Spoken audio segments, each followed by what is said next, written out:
तो कल मैं बता रही थी आपको कि इसके अलावा the state uphold the principle of non interference in religious affair. जो स्टेट होते हैं, जो प्रदेश होते हैं, वो रिलीजियस अफेयर में इंटरफेयर नहीं करते हैं, उनको इंटरफेयर नहीं करने के सिद्धांत पर रहना होता है। It does make some exemption, but इसमें आपको कुछ एग्जम्पशंस कहते हैं, अपवाद, आपको कुछ अपवाद मिलेंगे, क्योंकि कहीं कहीं पर ऐसा देखा जाता है कि अगर कोई धार्मिक मुद्दा उठ रहा होता है तो प्रदेश सरकार उसमें इंटरफेयर करती है, तो उसके कुछ रीजन होते हैं। Some of the laws in India are sensitive to need a particular reason, community and concession are made in such cases. कुछ मुद्दों को लेकर भारतीय कानून में जो बहुत ही सेंसिटिव है, उनमें जरूरत के अकॉर्डिंग कुछ धार्मिक समुदायों के कुछ मुद्दों पर कंसेशन है। कंसेशन मीन्स होता है छूट है। ओके, जैसे मुस्लिम धर्म में है, सिख में है, तो डिफरेंट जो आपके हिंदू धर्म में भी कहीं कहीं पर शायद में भी होगा, बट मुस्लिम्स का तो पता है मुझे। तो इस तरह करके वो धर्म पर है, बट बहुत ही सेंसिटिव केस है वो, तो उन पर कंसेशन दिया गया है। प्लीज क्लास कैमरा ऑन रखिएगा।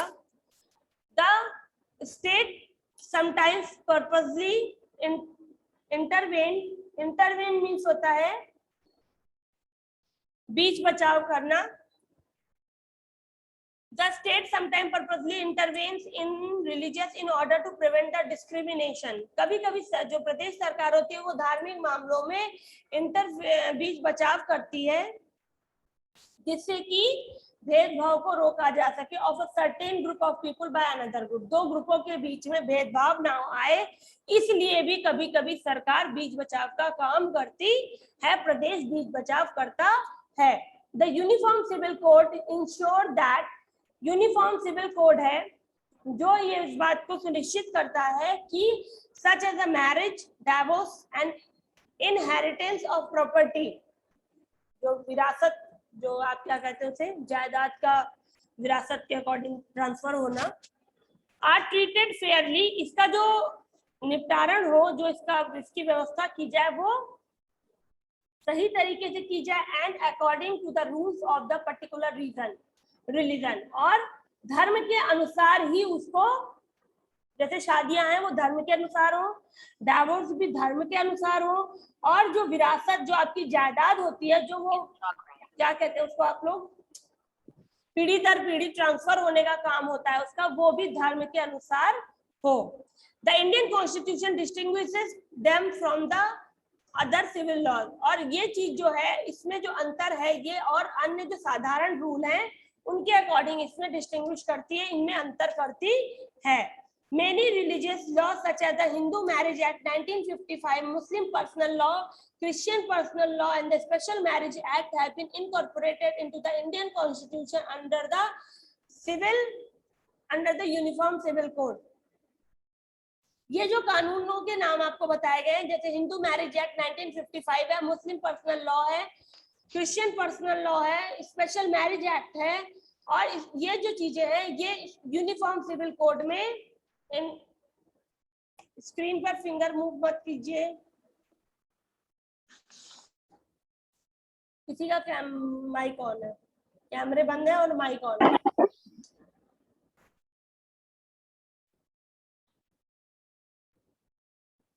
आदर्श आपका माइक ऑन है, ऑफ कीजिए। आदर्श माइक ऑफ है, कैमरा ऑन कर लीजिए। हाँ, दैट्स बेटर।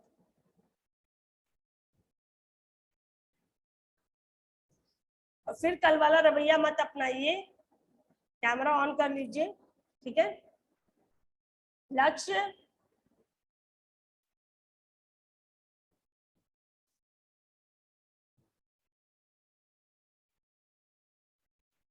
चलिए, तो जो ये कानून आपको बताए जा रहे हैं स्पेशल में, ये सब जो है ये यूनिफॉर्म सिविल कोड में भारतीय संविधान के अंतर्गत है।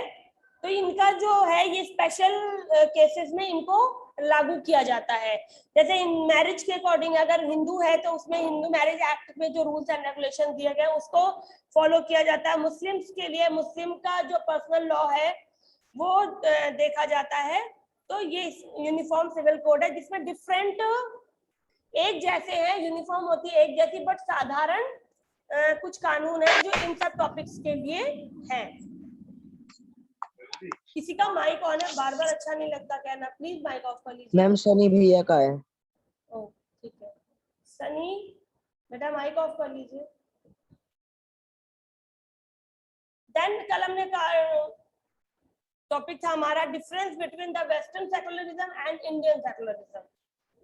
पश्चिमी धर्मनिरपेक्षता और भारतीय धर्मनिरपेक्षता में क्या अंतर है? In western countries secularism means complete breach between state and religion. पश्चिमी देशों में धर्मनिरपेक्षता क्या है? पूरी तरह से स्टेट और रिलीजन, अभी हमने इससे पहले भी इसको पढ़ा था कि वहां कुछ जो वर्ल्ड की हमारी कुछ ऐसी कंट्रीज है जहां पर धर्म जो है वो जो स्टेट है वो धर्म गुरुओं द्वारा चलाया जाता है, यानी वहां पर जो धर्म गुरु हैं वो ही उस प्रदेश में जिस धर्म की बाहुलता है, जो धर्म विशेष वहां पर है, उसको ज्यादा प्रायोरिटी दी जाती है। तो वो चीजें, the United State constitution was amended to ensure that the legislature did not intervene in matter of religion. जैसा भी मैंने बताया कि जो अमेरिका का कानून है, यूनाइटेड स्टेट का कानून है, संविधान है, उसने इस बात को संशोधित किया हुआ है कि जो लेजिस्लेचर है जिसका काम कानून बनाना होता है वो धार्मिक किसी भी मामलों में इंटरफेयर नहीं करेगी। Read the amendment given below. जो आपको अमेंडमेंट दिया गया वो नीचे है। Freedom of expression and religion, freedom of expression and religion में अमेंडमेंट 1 है जो उनका, उसमें उन्होंने दिया है कि धर्म के मामले में जो विधायिका है आपकी, जो कानून बनाने का काम करती है लेजिस्लेचर, वो किसी तरह का इंटरफेयर नहीं कर सकती है। यानी कि अगर वहां कोई क्रिश्चियन धर्म का है और वहां उससे रिलेटेड कोई भी मुद्दा क्रिएट होता है तो वो सॉल्व करने का काम उस धर्म गुरु का होगा, ना कि कानून उसमें इंटरफेयर करेगा। Okay. Congress shall make no law respecting an establishment of religion. Congress shall make no law respecting an establishment of, Congress ने जो कानून बनाया उसमें धर्म को स्थापित करने से संबंधित और prohibiting the free exercise thereof or abridging the freedom of speech or the press or the right of people peaceably to assemble and petition the government for the redress of grievances। तो जो इसमें इन्होंने कांग्रेस को वो किया है, कांग्रेस में कभी भी धर्म को कोई ऐसा कानून नहीं बनाया जिसमें रिस्पेक्टिंग किस दृष्टिकोण से, धर्म को स्थापित करने से संबंधित या मना करने, क्या चीज मना करने के, फ्री एक्सरसाइज देयर ऑफ, या धर्म से संबंधित किसी काम को करने के लिए उन्होंने मना भी नहीं किया। और एब्रिजिंग, इस वर्ड को अंडरलाइन कर लेना, फ्रीडम ऑफ स्पीच, या उन्होंने बोलने की जो स्वतंत्रता, आई थिंक धर्म से संबंधित जो बोलने की स्वतंत्रता है उस पर भी कभी रोक नहीं हुई है। और द प्रेस, या प्रेस पर, या right of the people peaceably to assemble, या कहीं पर वो धार्मिक दृष्टिकोण से इकट्ठा होते हैं शांतिपूर्वक, उसके लिए ना मना किया है, ना उन्होंने एस्टैब्लिशमेंट पर जोर दिया है। एंड यहाँ पे दोनों के लिए यह लगा हुआ है, that's why, and to petition the government for the redress of grievance. और पिटिशन होता है, पिटिशन फाइल की जाती है एक तरह से, कह सकते हैं कंप्लेन के लिए वर्ड यूज होता है पिटिशन। पिटिशन दायर की जाती है गवर्नमेंट में कि फॉर रेड्रेस ऑफ ग्रीवनेस, ग्रीवेंस होता है, इसको वर्ड को अंडरलाइन कर देना, ये भी अभी आपको बता दूंगी थोड़ी देर में।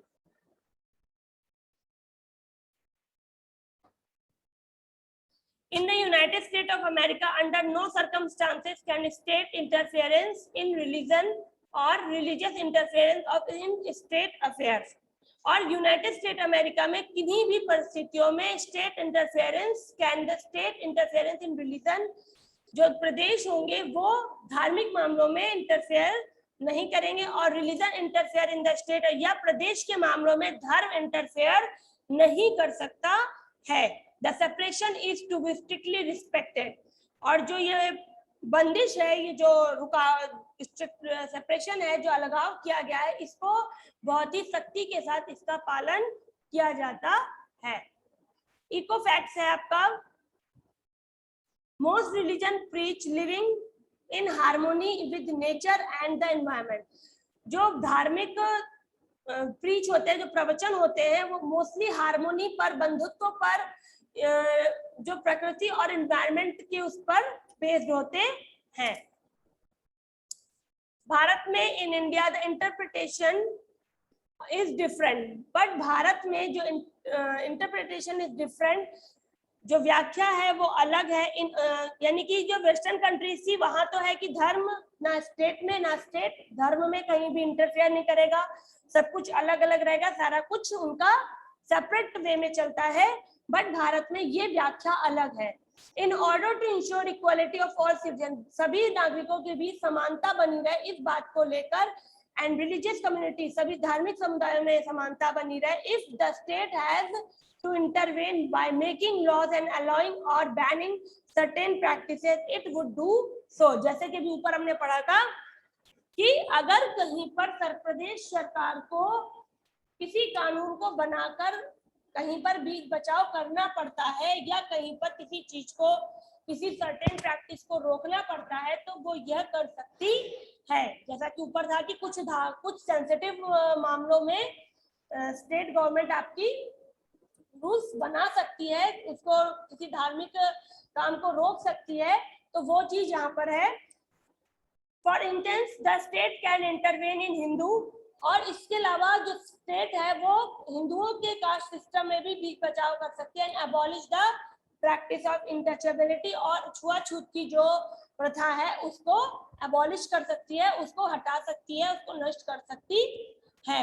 जैसे अभी आपने देखा कि ये जो कोरोना टाइम चल रहा है, इसमें क्या हो रहा है कि ऑब्वियस सी बात है कि हमारे भी कुछ फेस्टिवल्स हैं जो हम पब्लिक गैदरिंग में मनाते हैं। जैसे हम दशहरा मनाते हैं, तो क्या होता है, फिर भीड़ होती है। सरकार ने क्या इंटरफेयर किया? हर्षित, आपका माइक ऑन है।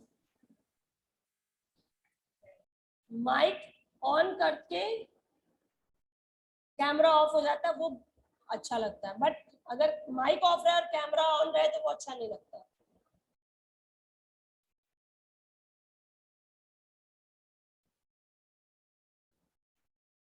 यस, तो जो आपके दशहरा मनाने पर रोक है कि आप पब्लिक गैदरिंग में दशहरा नहीं मनाएंगे, बस जिस समिति के द्वारा किया जाता है वो लोग जाकर जला देते। एक प्रथा है, वो होनी चाहिए कैसे भी कर, बट उसके लिए गैदरिंग होना या मेला लगना ये सब जरूरी नहीं किया गया। उसी तरह कोई मुस्लिम फेस्टिवल है जिसमें लोग इकट्ठा होते हैं और जाकर क्या मनाते हैं, नमाज पढ़ते हैं, उसके लिए भी पिछली बार अभी आपने सुना था कि आप अपने अपने घरों से नमाज पढ़े। सिर्फ मेन पर्सन्स को जो थे उनको अलाउ किया गया, वो मस्जिद जाके नमाज पढ़े, बाकी लोग अपने घरों में रहे। तो ये सरकार के पास, प्रदेश सरकार के पास है कि वो कुछ विशेष परिस्थितियों में कानून बना सकती है और कुछ परिस्थितियों, कुछ चीजों को रोक भी सकती है।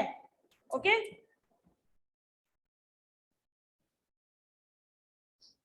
ये जिन लोगों का कैमरा बंद है ना, मैं उन सबका नाम नोट कर फोटो खींच ले रही हूँ, अभी फिर बताती हूँ। माइक को गलती से ऑन हो गया था, माइक ऑफ कर दो।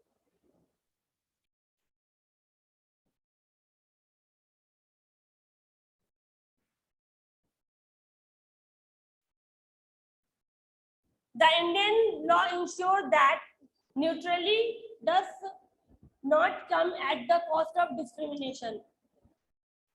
जो भारतीय कानून है वो इस बात को सुनिश्चित करता है कि वो किसी भी कीमत पर भेदभाव नहीं होने देगा। इफ इट, नेचुरली को अंडरलाइन कर देना, if it does not intervene then the constitutional principle of equality will be respect. अगर वो बीच बचाव नहीं करता है तो संविधान के का जो सिद्धांत है, समानता का सिद्धांत है, वो टूट जाएगा। This is a yardstick by which we can say whether the intervention of a state is to uphold human right and to protect the constitution or not। तो हम इस जगह पर इसको कह सकते हैं कि जो प्रदेश सरकार है वो मानवीय अधिकारों की सुरक्षा करती है कहीं कहीं पर, और कभी कभी उनकी रक्षा करती है द कॉन्स्टिट्यूशन और नॉट, जिसको हो सकता है संविधान ना कर पाता हो।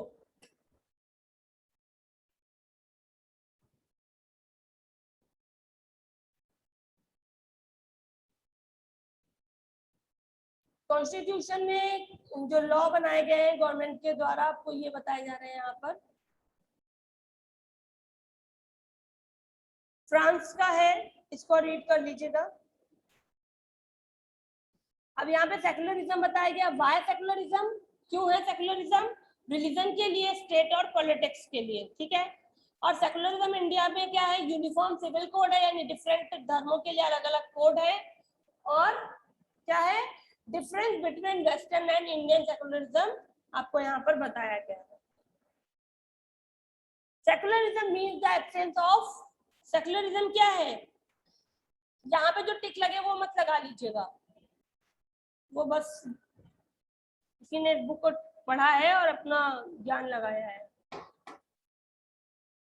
सेकुलरिज्म क्या है? स्टेट रिलीजन है, रिलीजियस लॉ है, रिलीजियस हेड है। एक्सरसाइज फाइंड आउट करने को दी थी कल मैंने। मैम रिलीजियस लॉ, मतलब एक्सरसाइज फाइंड आउट नहीं हुआ है और बताने लगे हम। मैम ग्रीवेंसेस का मतलब क्या है? मैं बता दूंगी अभी देखकर, ठीक है। तो वर्ड मीनिंग में डाल दूंगी, स्टेट रिलीजन, ऐड कर लेना उसे फिर वर्ड मीनिंग में।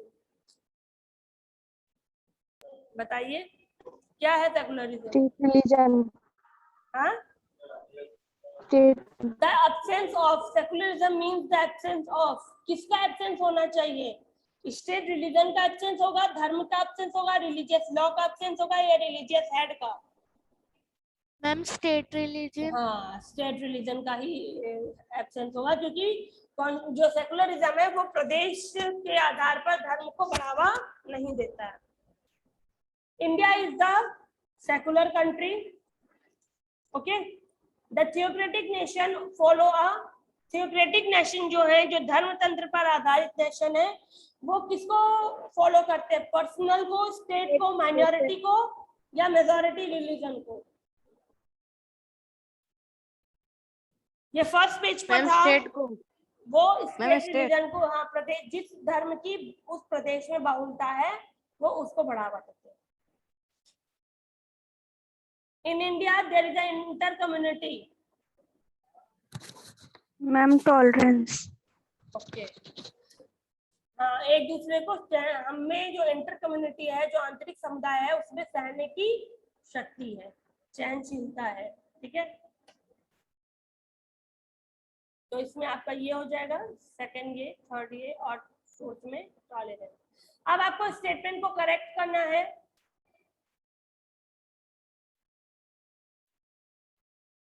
चलिए, जब मैं फाइंड आउट करने को देती हूँ तो प्लीज फाइंड आउट करके बताया करो। In India people are no allowed to change their religion, यहाँ पर नो आपका गलत है, people are allowed to change their religion, okay. तो आप नो पे सर्कल लगा सकते हैं या नो को ऐसे कट कर सकते हैं, ठीक है। In most countries only one religion is found, क्या देश के कुछ ही मतलब मोस्ट कंट्रीज में एक ही रिलीजन है? No ma'am. नो मैम, तो यहाँ No, पर ma'am. ओनली वन रिलीजन नहीं, ओनली क्या आएगा? Many, many religions, many religion, ज्यादा में नहीं आएगा। इन मोस्ट कंट्रीज ओनली हटा के यहाँ पे मेनी, ओनली वन हटा के मेनी रिलीजन्स इज, मगर पूरा सेंटेंस चेंज होगा हमारा। जल्दी से ढूंढो, बुक पर कहीं तो पढ़ा होगा।